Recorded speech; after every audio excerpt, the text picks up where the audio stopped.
Seriously, what the hell's wrong with you people? We're bad guys. It's what we do. Margot Robbie is Harley Quinn. It's like my dream came true and they're showing it to me on the computer monitor.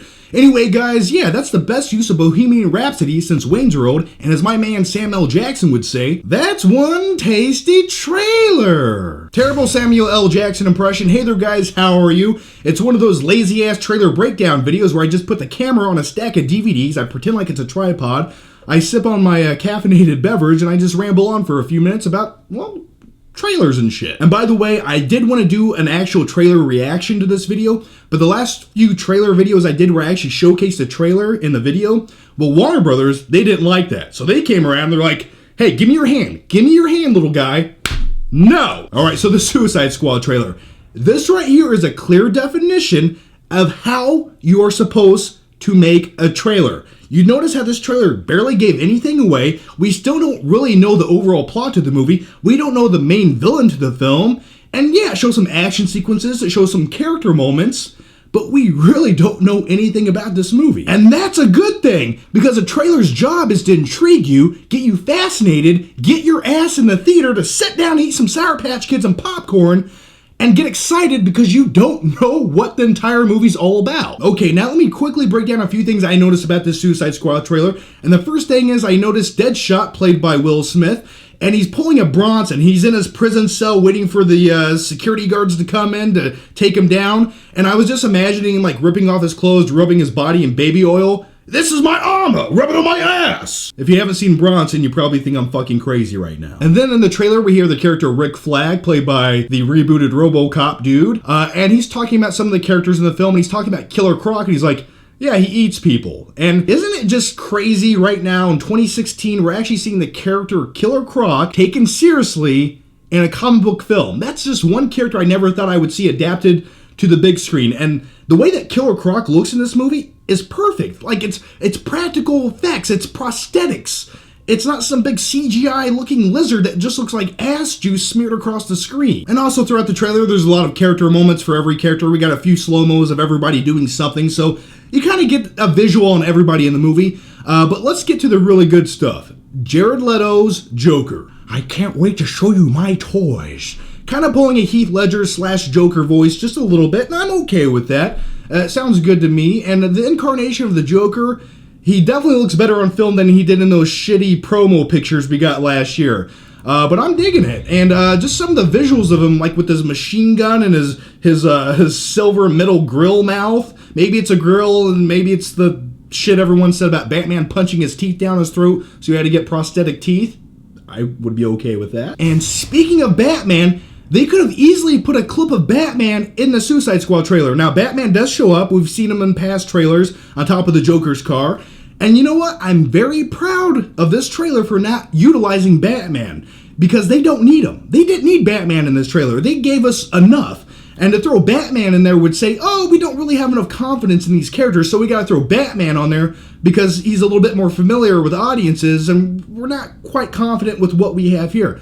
But they didn't show Batman in this trailer anywhere, because once again, the biggest positive I can give the Suicide Squad trailer is it's savoring the flavor. So yeah, give me Batman during the movie. I know he's in the movie, so I don't need to see him in another trailer. You already did it once, and they're not doing it again. So that gets 2 thumbs up. Now let's get back to the Clown Prince of Gotham, known as the Joker.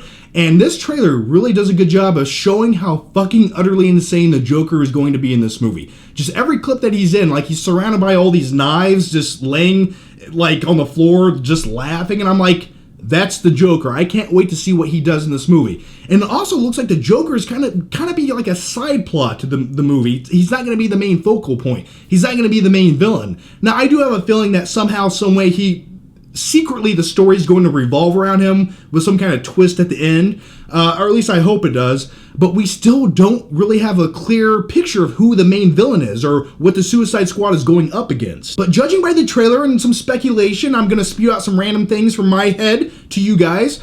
I'm looking at clips of Enchantress in this, and I'm also seeing other clips where she's not with the group. So that would lead me to believe that Enchantress might somehow be connected to the villain. And I'm looking at some clips where they're in the subway, and there's like this character with these tentacle things flying all around. And I think that could possibly be related to Enchantress, and that could be the main villain of the movie. But once again, that's my theory. I don't know. This looks awesome, man. This is what I wanted to see. And you know what? I'll be honest with you. I'm a huge Batman fan. I'm a huge Batman fanboy. But I have a feeling, as far as movies go, and comic book movies and adaptations go, this could probably be a better film than Batman v Superman, as far as the narrative goes and the overall tone of it, because I like the look and tone of Suicide Squad. That's my preference when it comes to movies and comic book movies, because it looks like there's a level of edginess and grittiness to it. And when I look at the new Batman v Superman movie, though I'm going to go see it on day one, and I probably will like the movie, doesn't it feel like there's a layer of like CG glaze on top of that movie? Like it's like a CGI glazed movie donut. You guys get that? But with Suicide Squad, it just feels like it's raw and in your face and not overly polished like the Batman v Superman trailers that we're getting. But as far as Harley Quinn goes in this movie, I don't know how you could be a fan of Harley Quinn of the comics and not think this is the best adaptation that we're ever going to get. Like, this is complete fan service and perfection. It's almost too good to be true, and it's happening. And Margot Robbie. Oh, if you guys have seen Wolf of Wall Street or ever seen me talk about that movie, you know how big of a fan I am of Margot Robbie. Yes, I would kill everyone I know, sell my house, light myself on fire just for 10 minutes alone. So yeah, the Suicide Squad trailer. Awesome. Epic. Perfect. No complaints. And this is probably becoming one of my most anticipated movies of 2016. If not my most anticipated right now. So anyway, guys, that's my take on Suicide Squad. Right now, I'm currently editing my top 10 worst movies of 2015. That should be up very soon. And by the way, if you haven't already, make sure you check out my top 10 best movies of 2015. I'll put a link to that video down below. It's a good time. Thanks for watching, guys. And if you haven't already, make sure you subscribe. And I'll see you guys next time.